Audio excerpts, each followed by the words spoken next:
بسم اللہ الرحمن الرحیم۔ السلام علیکم ورحمۃ اللہ وبرکاتہ۔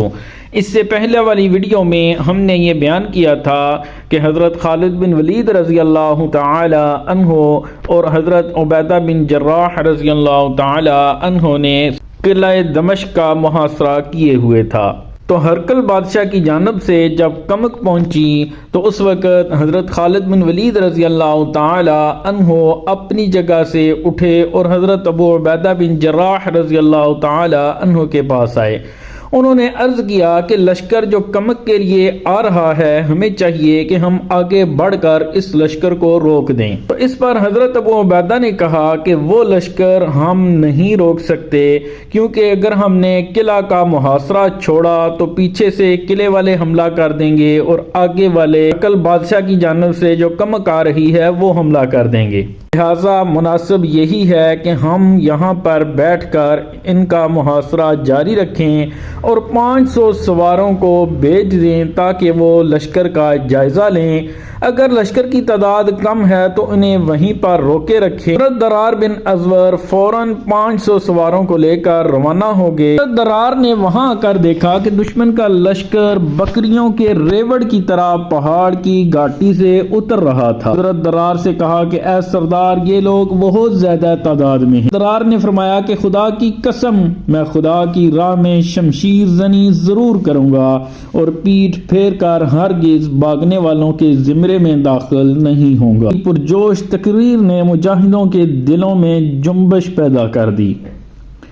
تمام نے بیک وقت یہی جملہ کہا کہ اللہ تعالی ہمیں بھاگتا ہوا نہ دیکھے گا، ہم زندگی کی آخری سانس تک دشمنوں سے لڑیں گے۔ حضرت درار بن ازور تمام ساتھیوں کو لے کر بیت اللیہ کے قریب ایک جگہ پر چھپ گئے اور رومی لشکر کا انتظار کرنے لگے۔ تھوڑی دیر بعد رومیوں کا 12,000 کا لشکر اپنی متکبرانہ شان و شوکت سے آتا ہوا نظر آیا۔ جب لشکر قریب آیا تو حضرت درار بن ازور اپنے ساتھیوں کے ساتھ نعرہ تکبیر کہتے ہوئے ان پر ٹوٹ پڑے۔ اچانک اس طرح کے حملے سے رومی لشکر کے سپاہیوں کے دلوں میں رعب سما گیا۔ حضرت درار بن ازور بپھرے ہوئے شیر کی طرح رومیوں پر حملہ کر کے ان کو لقمہ اجل بنا رہے۔ ہرقل بادشاہ نے وردان کے لشکر کو روانہ کرتے ہوئے جو سونے کی سلیب دی تھی، اس کو ایک بطریق اٹھائے ہوئے تھا اور وہ تاتاری گھوڑے پر سوار تھا۔ حضرت درار اس کی طرف لپکے اور ایسا نیزہ اس کی سرین کو پھاڑ دیا اور اس کی آنتوں کو چیرتا ہوا دوسری جانب نکلا اور وہ مردہ ہو کر زمین پر گیا، لیکن چند مجاہدوں نے سلیب کو اپنے گھیرے میں لے لیا۔ وردان کو ہمت نہ ہوئی کہ مجاہدوں کے حصار سے سلیب کو اٹھائے۔ دفعتاً حضرت درار نے پکار کر مجاہدوں سے کہا کہ یہ سلیب میرا حق ہے، اس کو مت اٹھاؤ، ویسے ہی پڑی رہنے دو۔ وردان نے جب حضرت درار کو دیکھا تو آپ کی صورت و حیت کو دیکھ کر کانپنے لگا اور لشکر کے بیچ میں گھسنے کے ارادے سے پیچھے کی جانب ہٹنے لگا۔ اس کے ساتھیوں نے کہا کہ اے سردار، کہاں جاتے ہو؟ وردان نے حضرت درار کی جانب اشارہ کر کے کہا کہ میں اس شریر شخص سے بھاگتا ہوں، ایسی ڈراؤنی صورت و حیت والا شخص میں نے کبھی نہیں دیکھا۔ حضرت درار نے وردان کو بھاگتے دیکھ کر اس کا تعاقب کیا۔ وردان کے محافظوں نے حضرت درار اور وردان کے درمیان حائل ہو کر حضرت درار کو اس تک پہنچنے سے باز رکھا۔ حضرت درار نے وردان کے کئی محافظوں کو اپنے نیزے کی نوک پر مزہ چکھا کر ان کو زندگی سے بے مزہ کر دیا۔ وردان کا بیٹا حمران حضرت درار پر حملہ آور ہوا اور اس نے آپ کے بائیں بازو پر نیزہ مارا۔ نیزہ لگتے ہی خون کا فوارہ چھوٹا اور حضرت درار کو سست کر دیا۔ بشدت تمام حمران کے دل پر نیزہ مارا، نیزہ لگتے ہی دل کٹ گیا اور وہ واصل جہنم ہوا۔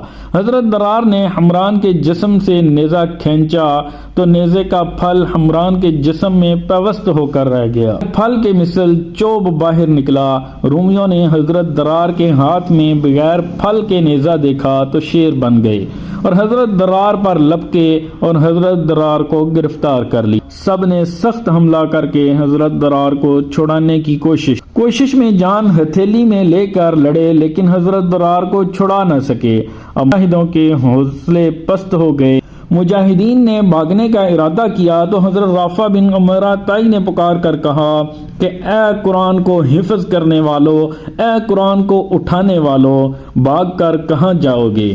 کیا تم یہ نہیں جانتے ہو کہ جو شخص جہاد میں پیٹھ پھیر کر بھاگے گا وہ اللہ تعالیٰ کے غضب میں گرفتار ہوگا؟ اس کلام کو سنتے ہی مجاہدوں نے شجاعت اور بہادری کا مظاہرہ کرتے ہوئے رومیوں سے برابر ٹکر لی اور مقابلہ کرنے میں کوئی کمزوری نہیں۔ جب حضرت درار رومیوں کی قید میں آئے تو اسلامی لشکر سے ایک شخص تیز رفتار گھوڑے پر سوار ہو کر حضرت خالد کے پاس آیا اور اس نے حضرت درار کی گرفتاری اور بہت سے مجاہدوں کی شہادت کی اطلاع دی اور یہ بھی کہا کہ مجاہدین اس وقت مصیبت میں گرفتار ہیں۔